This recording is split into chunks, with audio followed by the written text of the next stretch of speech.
tell you what I do. Happy Sunday, everyone. Yay!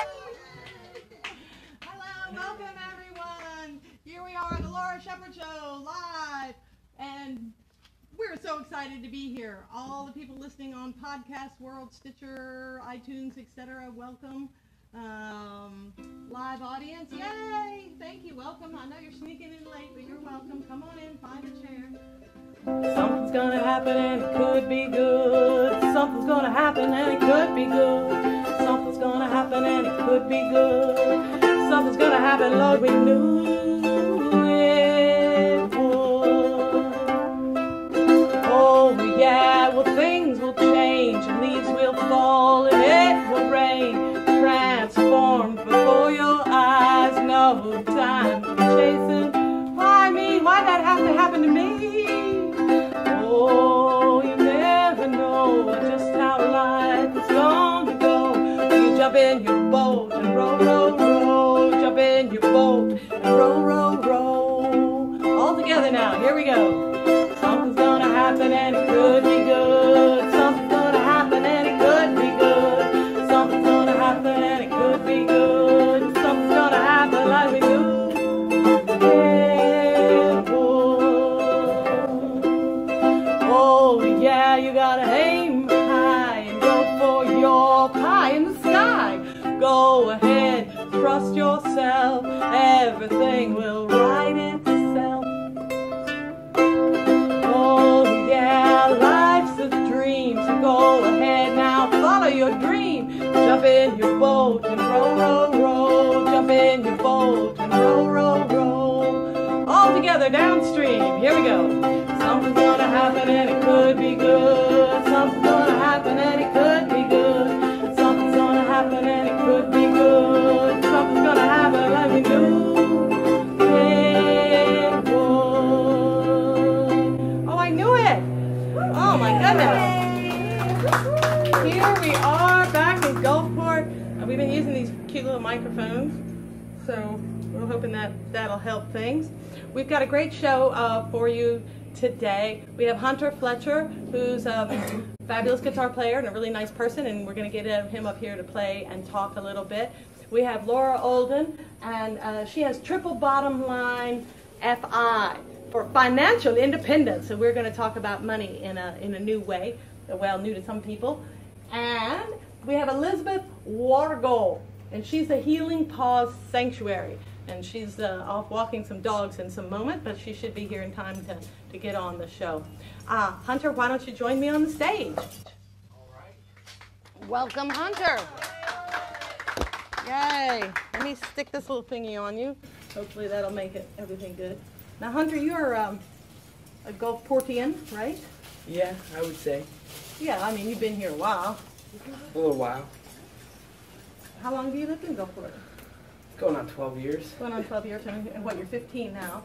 So that's like most of your life. We're going to call you a Gulfportian, or our Gulfputian. You know how there were Lilliputians? The Gulfputian. Now, there's somebody told me you were homeschooled. Is that true? I am. I'm actually dual enrolled in St. Pete College. So I do homeschooled classes at my home, and then I go to school at the college for music, kind of like music production in a way, like recording, audio engineering. So, yeah, my dad just graduated. Yay! Congratulations, Scott. And you got your kid here in college already. That's good. So what sort of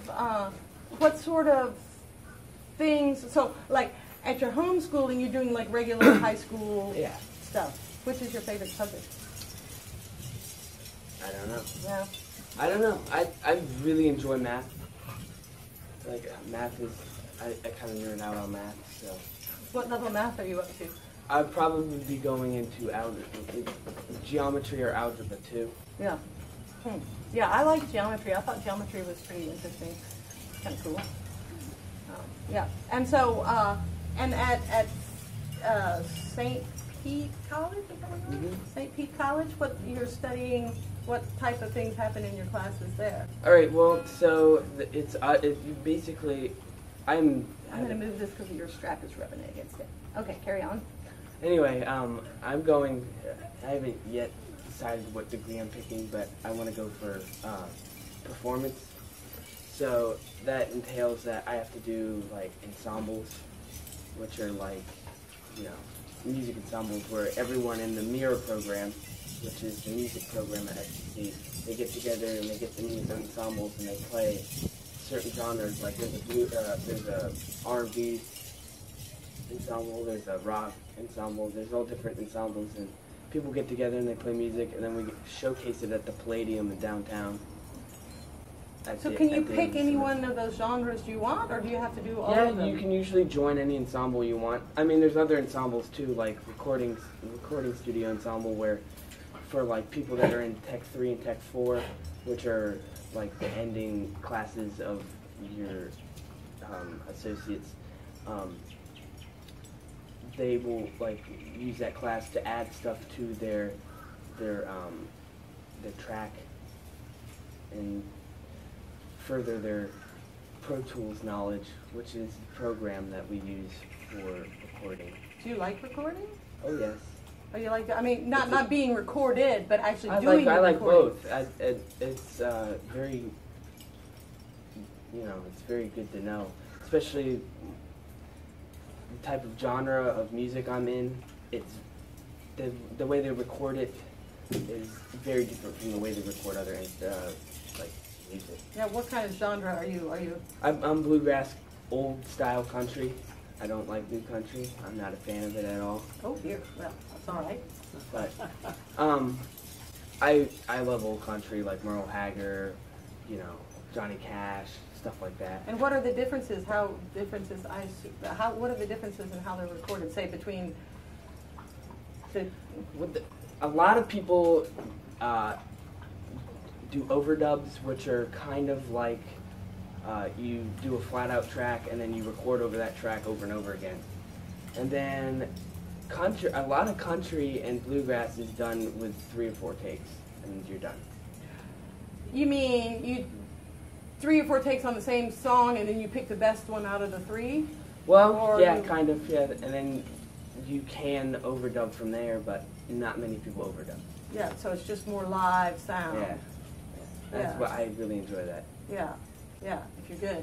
We like that. So when did you start playing guitar? I probably started playing around 4.5 to 5 years ago. And why did you pick up a guitar? I don't know. I had friends around me that started playing, and one of the guys I looked up to, Ben Jarrell, actually. Yeah. He got me started on the track of bluegrass and old-timey country, and from there it just went off. Went off? Yeah, I just always had a love for this music. Oh. And you have this special guitar. I do. Tell us a little bit about your guitar. So I'm actually endorsed by Preston Thompson Guitars out of Sisters, Oregon. They're a smaller company, but they're really nice people there. You know, their guitars are like amazing. Like I'm so lucky to have this. But anyway, they kind of shoot for the golden era of guitars, so like the 1930s, and they really achieved that. They really do. It's amazing. And how did they find out about you? I kind of reached out to them and said, I've played with many of your artists, and yeah, from there it was kind of like history. But yeah. Yeah. And so, when did you realize that you were actually pretty darn good? Because, a lot of people have been playing guitar for 5 years and they're not endorsed by anybody and they can hardly, so did you know right away you were good at it? Well, no, I was horrible for like the first 3 years. I'm still nothing good, I'm nothing good, but. Wait a minute, I think that's not true. I think you're lying on camera. We have him on camera lying, and we're going to prove it right now. Do you write your own compositions? I do. I write some instrumentals every now and then, but I haven't started like writing music like word. And no, yeah, I'm just. Well, is there something you could play for us right now to prove to the people how good you are? Yeah, I'm gonna play a fiddle tune, an old timey fiddle tune called Salt Creek. It's very well known in the bluegrass world. So yeah.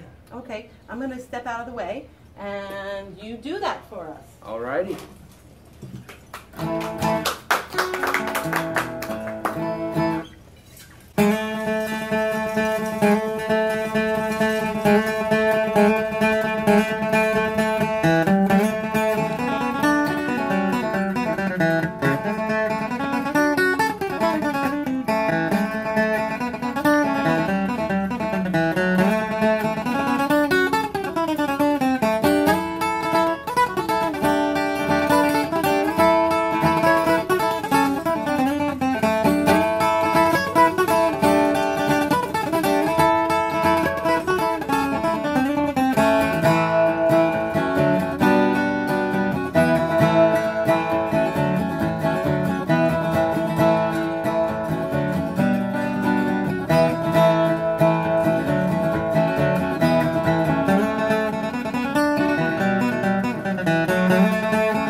Anybody that plays guitar that says they are good?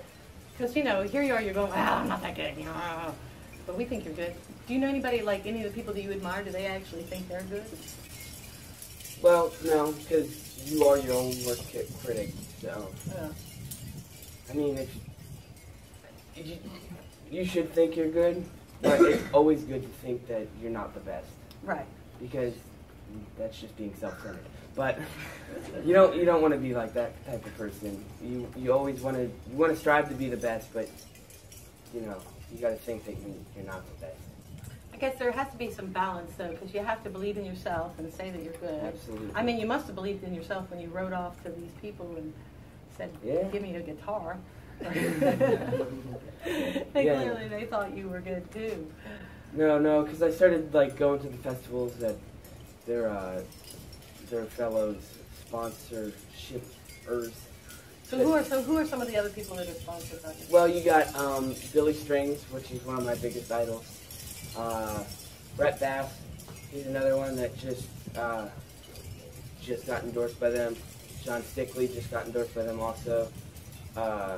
Jake Workman from Ricky Skaggs and the Kentucky Thunder. I mean, there's so many people out there. Molly Tuttle, she's an up-and-coming musician. So.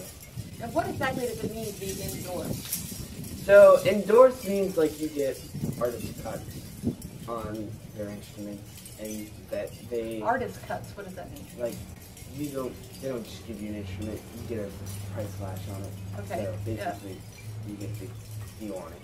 But they also put your name out there in return of you putting their name out there. So it's kind of like a sponsorship, but they don't pay you to play their guitars. It's just like.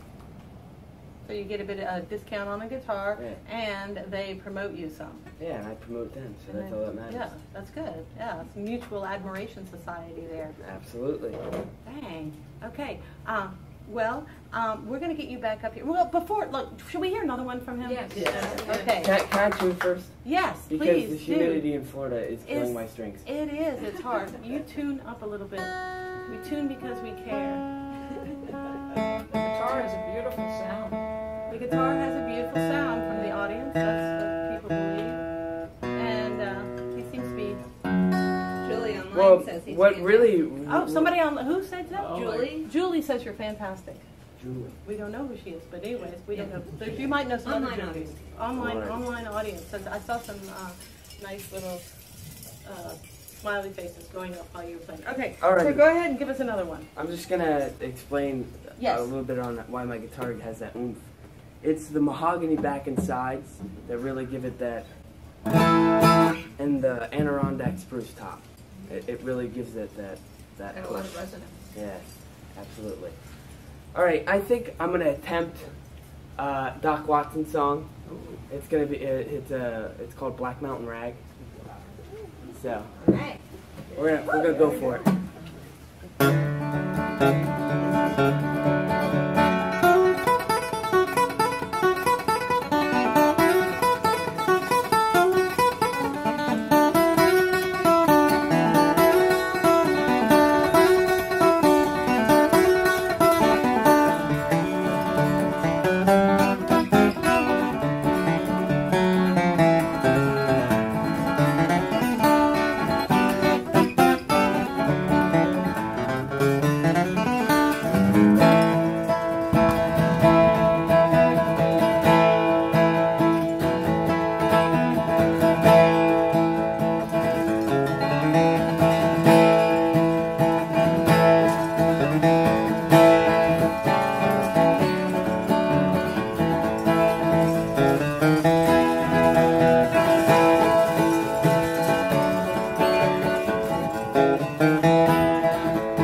Now, would you say that the sound of this guitar is a sound that any type of musician would like, or more old time? I mean, Yeah, I mean, it's not. I'm trying to think how to word it.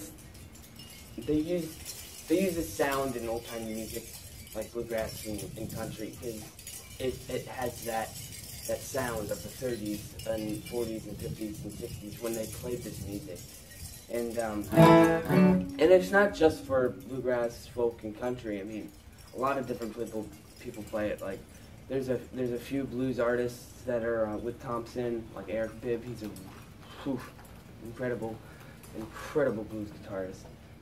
But yeah, I mean they do everything from dreadnoughts to smaller parlor guitars. It's insane what they can do with their guitars to make them sound the way they do. yeah. They just started making actually Telecasters too, for like copies of Fender Telecasters, and they sound amazing. And too. how old is this company? They started in the 1980s. Oh, okay. Charles American? Sattel was their first like real sponsor. So that's when Thompson started, and rest in peace Thompson. He just passed away. That makes me love this guitar even more because his signature's on it. And it means a lot to me. Yeah. I really appreciate what he did and everything that Thompson's done. So, I mean, I remember when you were waiting for this guitar. I was waiting for it too. I was anxious. Yeah. Okay. We'll get you back up here at the end of the show. Thank you so much. We're going to have Hunter back up to do a little more talking and playing towards the end of the show. Right now, let's get Laura up here to talk. Oh man, wasn't that amazing? Some guitar picking. I don't know. Does this side work too? Why not, for a change? Okay. You come to this side for a change. Hi, Laura. Hello, Laura. So nice, the Lauras. I liked it last time I was here, and it was the three Lauras. I know, we had the mayor's wife, and she was a Laura too. Oh, So we my had gosh. pictures somewhere of the trifecta of Lauras. But hey, two of us are plenty. Yes. That's it. You have an online publication, is that right? A blog. A blog. And tell us about this blog. Okay. Tell us the name again. Yes, so my blog is triplebottomlinefi.com, and the FI stands for Financial Independence. And the triple bottom line refers to when we talk about money, usually we're only looking at one bottom line, the profit. The triple bottom line is looking equally at people, planet, and profit, equally valuing those three. PPPP! People, planet, and profit! And I think that that's such an interesting take on money, because we think of money as being anti-planet, and, you know, and there's something dirty about it, but maybe not. It doesn't have to be. Okay, so how? I think first, starting with the financial independence component before getting to the triple bottom line. So financial independence is kind of popular in the media, especially among millennials now, who are realizing that they might not want to spend 60 hours of every week at an office or doing a job that isn't necessarily fulfilling to them. So, and it's not only millennials, it's people of all ages really recognizing that it's a trade-off. You know, you're trading your time for money, and thinking differently about how you can live your life to not necessarily have to make that trade-off to the same degree. And so the more, if you can bring financial independence into your life, or at least more financial security, then you're less stressed. You don't have to go to a job that necessarily feels soul-sucking. For some people it does. And you have that financial foundation there that helps you make decisions from your heart as opposed to out of fear.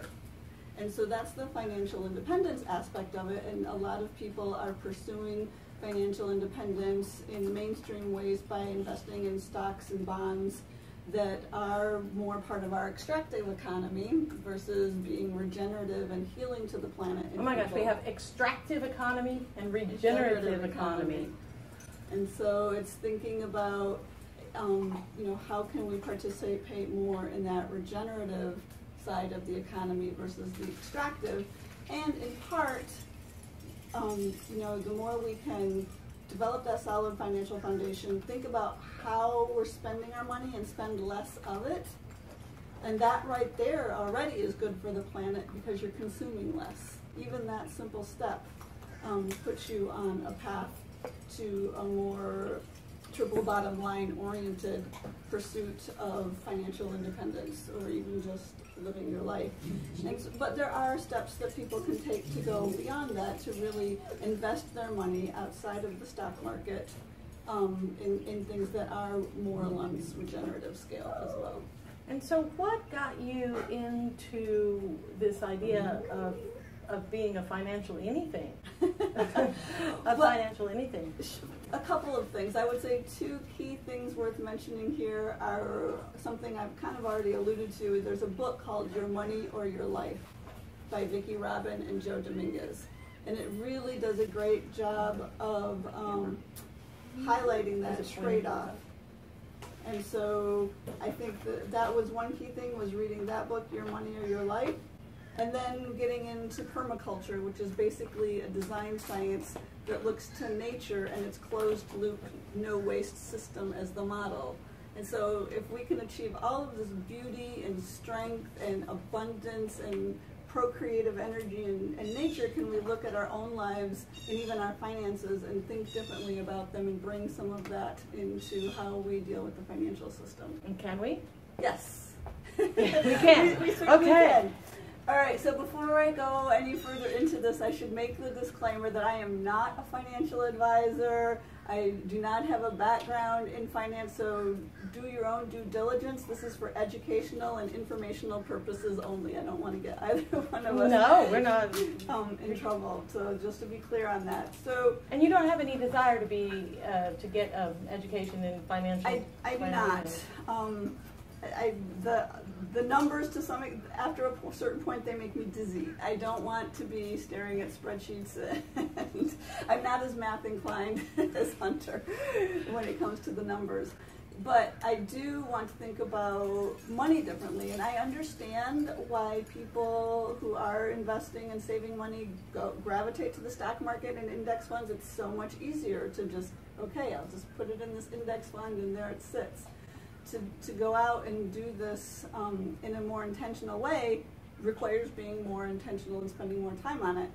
But even at the very basic level, you know, thinking about where we bank, you know, where we put what banks we use to put our money in. There are banks that are much more extractive and have programs and activities that are, you know, very focused on getting as much money out of the hands of the people and into their CEOs' pockets and other people.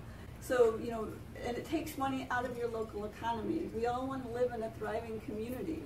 And so if we're sending our money outside of our communities, we're not going to have that thriving, flourishing community to live in ourselves. So we can think about local banks or local credit unions, or even banks, like new banks that are targeting millennials, Aspiration Bank, that does a lot of things online and gets money, that is taking money out of fossil fuels.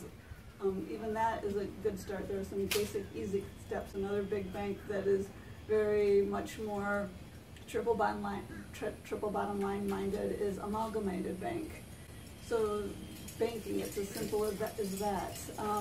There are socially responsible funds for those that want to invest in the stock market that look more at indicators such as the ESG funds, environmental, social, and governance factors. So those are easy ways to at least start dabbling in this. Those that want to go a little further can look into local investing, you know, trying to find opportunities to invest in your local community and small businesses to create that thriving community. There are platforms online for crowdfunding, so at least, you know, funding some startups that are more in line with saving the planet. I have personally funded a Native American food startup company, an app that connects seasonal workers with seasonal farm workers with work opportunities on farms. So there's a whole wide range of opportunities, and there's more information on my website people can find about that.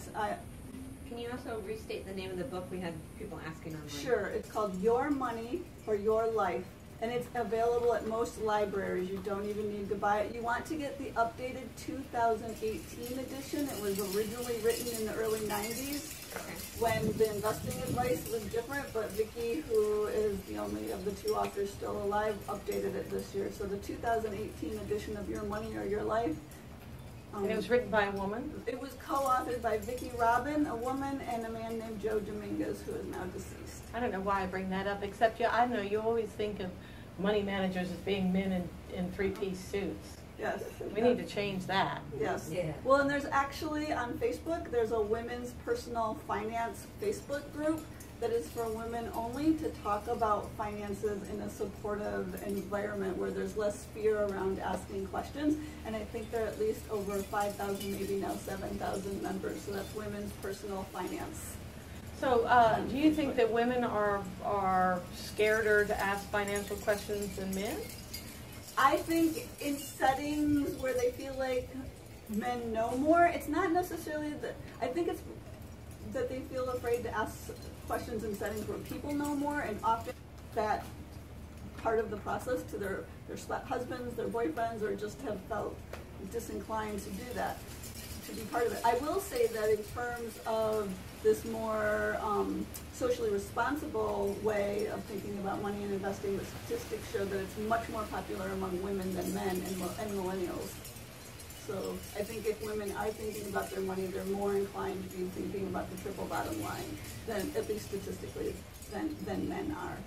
And I would also like to say, because we do have some Time Bank members here, you know, that's the investing side we've talked about, but there are ways just to live your life in your local community so that you don't need to access the monetary system as much to make money as as much a part of your life. So we have here in St. Pete, the St. Pete Time Bank, which I know, we're members, and Sheena, Sheena is a member. And we've had BJ up here talking about it. You can look on a past show, I don't remember which one, but the Time Bank is definitely on there. And I tell you, I was out of town, and I had a Time Bank member who came and watered my plants. And if I had to pay them cash, it would have cost me a pretty penny, but as it turned out, we just traded some time. And that is exciting. So I think that we gravitate to what we know. That's just what we humans do. That's how our mind works. It's easier. But if we can open our minds and think differently, and there are other possibilities out there, and I think the Time Bank is a great example of that. So one good way for some financial independence is reduce what you spend. Yes. Just reduce. Like, do you really Yes. need it? I haven't bought new clothes in a new clothes store since, I don't know, I was 20 or something. I'm just like thrift store girl. I don't get it. And it's so much more fun at the thrift store because there's all this choice, whereas you go into a new store, like everything kind of looks the same for that year. But I know some people who just wouldn't ever think of wearing secondhand clothing. So I guess they'll have to buy new clothes, but maybe they could. What other sort of things can we do to? Well, along the same lines, and it can be more for more than just clothes, are the swap meets. Swap meets. Okay, and here in Gulfport, the Gulfport swap meet is clothing, but there are other swap meets in our area that are for many other different items. Another thing is the Buy Nothing groups that are driven through Facebook. Most communities now have them, or you can create one through Facebook if your community doesn't. And it's just what it says. The idea is to help people have to buy nothing. So if you have something you no longer need, you can post it and offer it to your group. It's neighborhood based. The idea is to build community. And if you need something, you can put a request out to your Buy Nothing group asking if anyone in the community has it to give you or for you to borrow. I've read stories about people in the state of Washington where Buy Nothing was started by a couple of women, where someone put her whole wedding together through Buy Nothing. I mean, that's a great idea. I mean, what a fun wedding to attend, something that was put together through a Buy Nothing chapter. Yeah, well, weddings are big business. Yes. Yeah. Ooh. Yeah. You can spend an awful lot of money on your wedding. So financial independence, step number one is reduce the amount of money you need, I guess. Well, reduce the amount of money you need. I think there are three key things, and you've just hit on one of them. Live below your means. Live below your means. Get yourself out of debt. That debt looming over you is just it keeps you in fear mode. It does, that's I think step number one. Well, those two kind of go simultaneously. If you live below your means, it will help you pay off the debt. And then once you get out of debt, and you have some money to play with, then you want to save it and invest it and let that money grow and build that financial capital. Yes. Yeah, but and if you don't have any money at all, then people feel desperate. I think that a lot of times people feel desperate. Oh, here we are talking about investing. Who's got any money to invest? I don't even. So start with the first two. Get yourself out of debt and do that in creative ways. Again, going back to Your Money or Your Life, they walk you through 9 steps. I think really starting by tracking your spending. If you can take the time for a month to track everything you spend and really get a sense of, wow, where is my money going? And then once you have that sense, think about what you really need. In the Financial Independence online community, on the blogs and the podcasts, they start by talking about, do you really need the cable subscription that you have? Are you buying coffee, every day or every week? How often do you go out to eat? Where are the easy places to save money? And then just think differently about it. If you're in debt and that's a big thing for you, and especially if you're young, what about house hacking? Get a roommate, just open yourself up to doing things that, might be a little less comfortable for a period of time, but that trade-off might be well worth it to get out of debt. Yeah. Well, Laura, I so appreciate your talking, and Laura has helped me personally just in talking, because I'm like, investing in money, it just makes my eyes roll back and it makes me sweat, and just having a nice person to to talk about it makes it less scary. So I really appreciate that. And so people go to your blog. They can read blog posts about this, and can they ask you questions there? Certainly, and there's an email address on the blog. They can send you an email with questions if they prefer not to post it in a comment. All right. Well, thank you so much. Let me take this little clip off you. I'd like to, the other thing that happened while I was gone is that Laura came here. Laura, please take this mango. Laura came and picked up my mangoes for me while I was gone and dried them and passed them around, and I feel so wealthy. Okay, today is, I'm clipping this thing on and it's like so exciting. Okay, today I'm going to sing a little song for us, as I generally do, but the song I'm going to sing today is called French Girl, and the reason we're singing French Girl is why? July 14th, Bastille Day! Bastille Day! where they stormed the Bastille, where the revolution of people have taken the streets.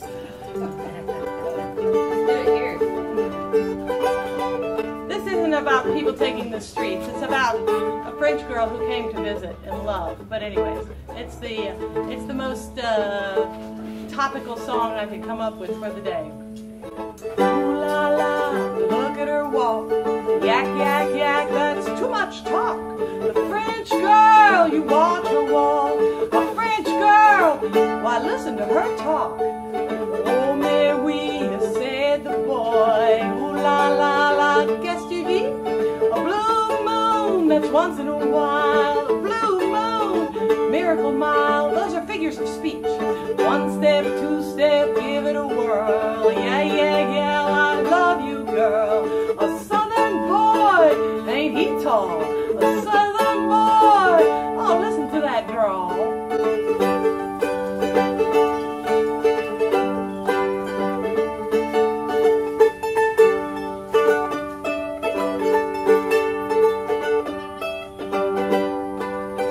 Late on Thursday night, the moon was full and hands held tight. Ils sont bien means I love the band, and je t'aime bien means hold my hand. Just how they said it, no one need know. The language of love, and they let it flow. Voulez-vous? I'm in love. Voulez-vous? Ooh la la. Somehow everybody knows what that means, doesn't it? Ooh la la.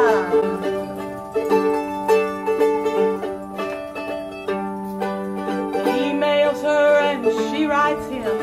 They can't wait to be together again. But the blue sea is deep and wide.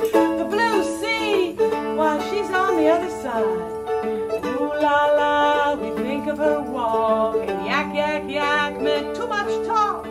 But the French girl, she's gone, long gone. French girl, ooh la la. So, happy Bastille Day, all you French-loving people. We're going to get Elizabeth up here now. I was actually born in France, so I had to do a little bit of that. A little bit of the, I'm sure it's a something else day. You know how just about every day of the week, you know, it's like plastic bottle day, or these little, you brought some little puppies with you. Hi, little friend. Close your guitar Just for safety purposes, we'll close that. Yes.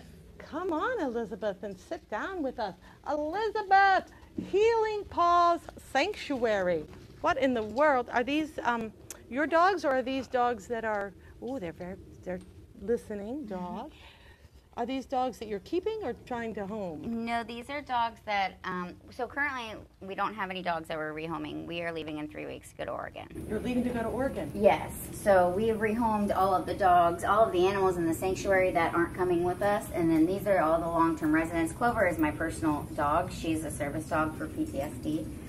The doctors wanted to give me prescriptions, and I told them no, and I went and got a dog instead for PTSD and anxiety and stuff. So did it work? Yeah, it works a lot. All right. It definitely works. It's, you know, it's a, I don't believe it anymore. I've seen the damage that it's done. So I'm an herbalist, and that's where my business kind of started from is that belief in not having to take pharmaceuticals, and my love for animals, they kind of coincided. So I started my herbal business, and I also have always had a lot of animals, and so I decided to start a rescue and started using my herbs to use in the rescue and save money because vet bills are expensive, and it's working, and it's working amazing, and we've been able to save a lot of lives. And we just bought a big bus, and I'm going to be putting paw prints of all the animals that I've saved or helped save on the bus, and hopefully we can find some to save along the way over to Oregon. We're going to be spending about 12 days traveling over there. And what are you going to do once you get to Oregon? We're going to settle in. Hopefully there will be some bigger property out there, and it's a little cooler than here in Florida. And I'll be able to grow my business, and in the sanctuary I'd like to have some property where I can take in dogs that have issues, so to speak, and be able to rehabilitate them. She's in training as a diabetic service dog for my partner.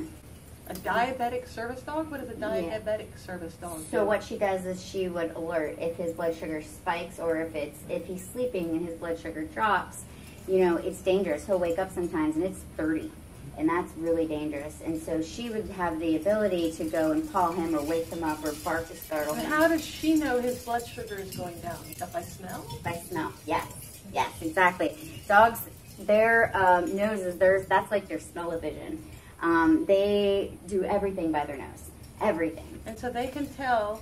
I've heard that they can alert people to an epileptic seizure that's coming on. Yes. And get them to pull. If you're driving, the dog barks at you and tells you to pull over.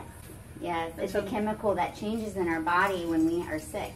And so, you know, from panic attacks to anxiety to diabetes to seizures to cancer.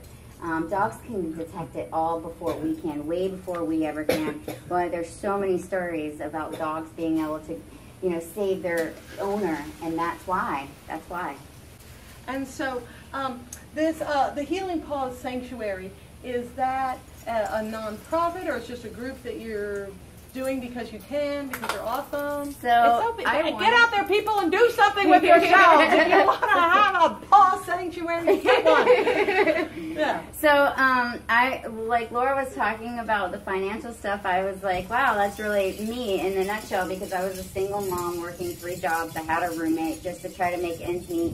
And then I found that I could learn to save some money and kind of reinvest it into what my beliefs are in my family and the earth, because that's really where my belief stands, is with Mother Nature. And so I did that, and I started the business, and that it's kind of just been funding my sanctuary privately. I haven't been able to find the funds to make a 501(c) yet.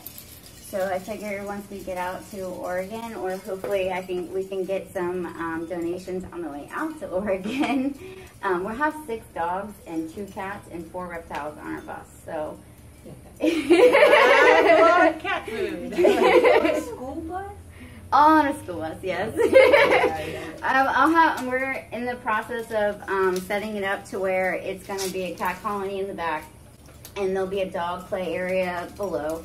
So people can come on the bus and they'll be able to check out who's for adoption, and they'll be able to play with them and do all the adoption paperwork and stuff right there. It's already converted into an RV, so it already has what we need to travel for the week that we're going to be traveling. So How exciting. And then you could Yeah. drive a bus around Yes. and have people step on your bus. And Yes. and Yes. and so where it seems to me that there's like 1 million animals that need saving in the world. So where do you get yours? Yours Well, that need saving. they, you know, most of the animals that have come to me have just come to me. People, or they show up on my doorstep, and this has been since I was a little girl. Like when I was a little girl, we had so many pets, and it was all because I would just keep bringing them home. So there's obviously some gift there with me, and I'm ready to put it to use and not put it away anymore. You know, like it's hard to say I have a gift because it comes off for me like I don't want to come off like egotistical or Oh, anything, see, you and Hunter. the yeah. one But I think there's a, like, yeah, what is the fine line between being egotistical Yeah. and being actually proud of yourself and Right. standing up and saying, Right. look, I do this. You're Right. amazing. You're Yeah. amazing. I love it. It's kind of transformed. I'm an herbalist, and I thought that was going to be my main business, and I'm like, but why not? Why not do this with animals? I'm good at it. I was treating all my own animals at home that would come With like in. a tincture, or you Mhm. mix herbs All with of your it. food? How do you make them? Any of it? Any of tea? it. CBD is one of my biggest allergy relievers for one of our bulldogs at home. I was going to bring her today, but she's got a really bad skin infection going on. But CBD has been wonders for her, and I Do you use apply it kratom. topically, or do you I give it to her on her food. on her food? Yeah, if I have dogs with arthritis, I can use CBD. I can use kratom. I can make a mixture of a calming tincture with calendula and lavender and chamomile, and it's just really cool to be able to go out in your yard and pick things around your yard and know that they're safe once you've learned what they are to be able to give your pets. Or you see, oh crap, my pet's eating this plant and I don't know what it is. Well, check out that plant, because most likely the dog is eating the plant because there's something going on that they're trying to treat. It's just a natural instinct for them. Yeah, I know. They say when dogs eat grass, that's good because they need it. Yes, I think exactly. Cleans them, makes them throw up. I don't know. It's like, yeah. But I mean, they do go out and they're very particular about what type of grass they want to eat. Yes, they are. Yes. Huh. Yep. So I hope that we're able to expand this once we get over to Oregon. My hope is that we're going to find some land over there. Everything has kind of manifested itself in a way of like 3 years ago. I was like, I love Oregon. And then I was like, I really want a schoolie, because that's just crazy to put all animals on a schoolie. And then it popped up and we got the chance. And now she's here and her name's Iris. And we're going to do this thing. So I'm really excited about it. Well, I'm excited for you. I think that's really wonderful that you just, go off but you do treat humans too in your herbal business? Yeah, well, I can suggest what herbs work really well for them. I don't treat, I'm not a doctor, I can't prescribe or anything like that, but Right. I know how herbs work and I know what they work for. Where did so. you study herbalism? Bob and Renee, Oh, Traditions. yeah, Traditions, local school here that there's a lot of Yeah. people who graduated from. Yeah. Well, and how do people find you if they want to find you? I'm on Facebook. You can look up the Canine Healer, or you can look up the Healing Paw Sanctuary. The Canine Healer, Yeah. spelled with a C. K9, Oh, K-9, and then Healer, Healer. Okay, so and even when you're in Oregon, you could still help people all over the country. Yes, I do ship. If you guys are interested in CBD products or any of the other herbal salves that I make, I can definitely ship, no problem. Okay. Is there anything else you want to share? Like, give us some. What do you do with a dog that's nervous and barks all the time? So actually, this is a really good question, because I use an e-collar, and if you guys are familiar with what they look like in our first An e-collar. yes, The letter E, Mhm. as in electric. yes. Ooh. So what people think, right, is when we Yeah. first think, oh man, that's so bad, and I did too. And then I learned and I watched and I learned and I watched and I learned, and what I learned was we don't have to use that tool in a negative manner. There are some dogs out there that just don't get it because their noses take over when they go outside. So I don't ever electrocute them. Just put that out there. There's never an electrocution going on the dogs. It's a vibration or a very, very, very low static electricity that is like a tap on the shoulder. Say, hey, hey, hey, hey, I'm talking to you. Because when they're outside, dogs are like, oh, there's a smell. 2 miles away, there's a smell. I knew it. You know? And so, like, that's their track of mind. And so to have a vibration on their neck or where somewhere on their body that's a tap on their shoulder will help them. And the vibration is not in a negative manner at all. It is not a consequence. What I do is I take this vibration and I feed them when I vibrate, and I feed them when I vibrate, and I feed them when I vibrate. So now, when they're barking in the other room or they're scared, and I have the collar on them and it vibrates, it's gonna, Nina, yeah. Oh, okay. Well, it's gonna vibrate and comfort them. It's not going to So you're not scare them shocking anymore. them, you're just No. vibrating. Right. Exactly. Okay, folks, Yeah. e-collar, no shocking. All right, well, let me take this off you. Thank you. I really appreciate your going. Can I offer you this? This is one of my CDs. Yes. It's a fine. Thank you. Yeah. And I'd also like to give you this mango because I'm rich. Thank you. There you go. Mangoes are rich. Thank you so much. Thank you for taking the time and bringing your pets and giving us some advice. Hunter, will you come back up and play? We're going to get Hunter back up here, and he's going to go pick up his guitar. In the meantime, is there anybody have any good news they want to share with the public or say anything important? Some money matters, some dog somethings. I just rescued 2 this week. You just rescued 2? Hopped up in my car. One just hopped up. You know, it's so funny because I opened the door. you opened the door. You know, all my life I've never had a dog just show up. And then there's people like you. They follow you. They like you. Well, there you go. Here you go, Hunter. You're the official clipper. I'm a clipper. It's like, I don't know what that means, but yeah, you know, it's like it could lead to a career. Okay, so other than play the guitar, you also like to ride bikes. Absolutely. I enjoy skateboarding and BMXing a lot. And all right, quiet out there, folks. They're there. The audience is going wild. We're gonna have to like stare them down. Like the people keep wandering in, and now we're so interesting here that people want to talk to each other after the show. You all may talk amongst yourselves. Okay, carry on. So now, would you rather skateboard or BMX bike? I like them both.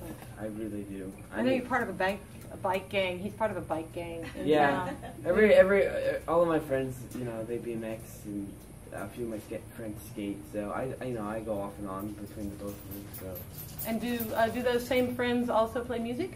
Yes, actually, every single one of them that I hang out with, actually. There's 2 main ones that you play music the most, but yeah, we like to play music a lot together. So, but you don't have a band or anything? No, and it's totally different genre from what I play. Oh, so it's punk rock and... Oh, yeah. Holiday in Cambodia where people dress in black. That's my, what's that? We have a vote for Hunter for mayor. Hunter for mayor. Okay. Who said that? Melania? Eileen, yeah. Eileen? Okay. Well, what would you do if you were mayor? I mean, you know. Mayor? Oh, God. I don't know. What's your platform? Well, you know, I don't know. What's important for a town? For this town? Yeah. To stop the gentrification, but you know. Stop the gentrification. We could run on that. That's for sure. Isn't that something? Okay. How about if you play us? Do you ever sing, Hunter? I don't. Why never not, tried. Hunter? I've never tried, and I don't think I'm ready for it yet. But I will eventually. You will? It But will I mean, like happen. when? I mean, how are we, if you're not ready yet? I mean, how are we going to know when you're ready? You'll see me singing one day. Okay. I just feel like, I notice that, you know, you tune your guitar. You don't use a tuner, do you? I do. Oh, you have a tuner? Oh, you Yeah. have one in there? Okay, you have one of those clever little ones. Well, I figure that you could probably sing real well. Maybe. I think, and it makes you more valuable. Not, you know, speaking of value, it's like guitar pickers. There's lots of those in the world, but if you can sing, that's pretty good. And if you can then set up a PA and all that stuff, I don't know. So you don't care so much about singing, do you? Not as of right now, but eventually it's gonna have to happen. Why do you think that? The world's gonna call for it. Hunter must sing! Okay. In the meantime, do you want to play us a composition that you have written yourself? I mean, I don't know. Should No? I? Well, shall we? Don't you think so? Yeah. Audience wants you to play All right. something that you've written yourself. It doesn't have a name.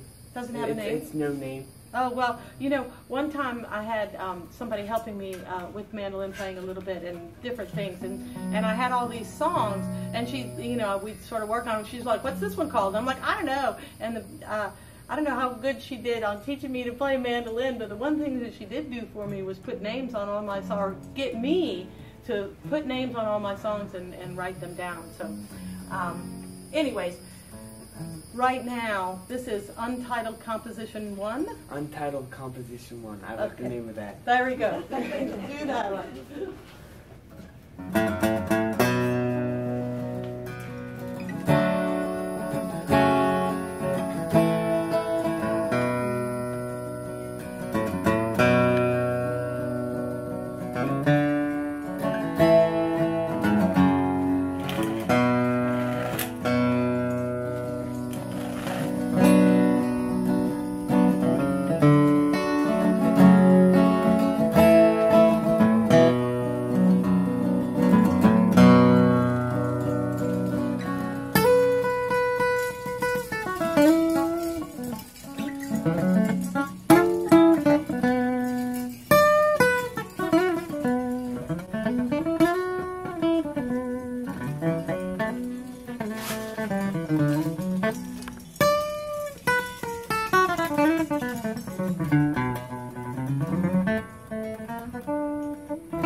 Untitled composition number 1. Untitled. Untitled. So, how many compositions have you composed? I don't know, I kind of write them down, and, you know, I use them, and then, I don't know, I kind of try to find names for them. Like, some days, like, some random word will pop into my head and be like, oh, that's a great song title. You know, stuff like that happens, so. Oh. And if you had a band, what would you call it? That's what I always like to ask you. Like, if you had a band, Well, what would you call it? we're in a band. I actually have a band, so. Oh, what is it called? It's called Rootbound Revival. Oh, that's pretty good. Rootbound Revival. Rootbound. Rootbound. And where are you guys playing? Anywhere locally? We're trying to play the next Gecko Fest. Okay. We were talking to Susie King about that, and so we'll, I'll be at the Blueberry Patch stage in the morning. oh, Gecko Fest. oh boy. Yeah, that's I'm the excited. northern stage. You might be down on the southern stage. You never know. Anyways, yeah, or I don't know. Anyways, my goodness, the show is almost over. We have like 3 minutes.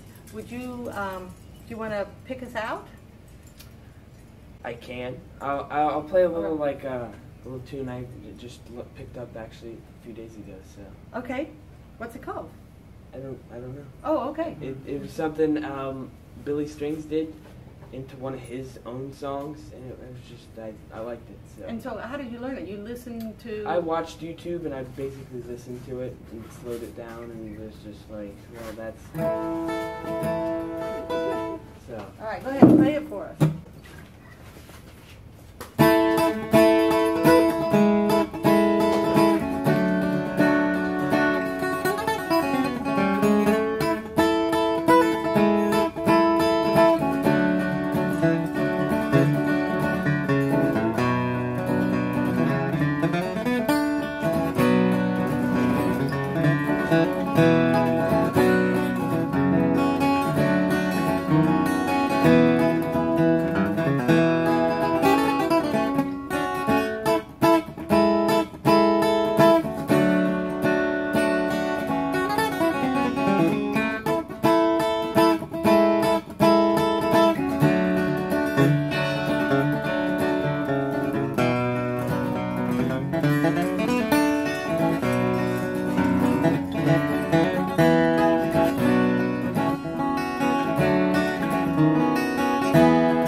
Thank you for the live audience. Thank you for all the listeners on podcast. If you want to support the show, you can leave some money in the tip jar on the way out, or you can go to patreon.com, The Laura Shepard Show, and pledge, for each show. If you see Hunter on the road, please feel free to give him $1 for his fine picking. and we'll see you all in 2 weeks when we have another thing. Yay! Bye!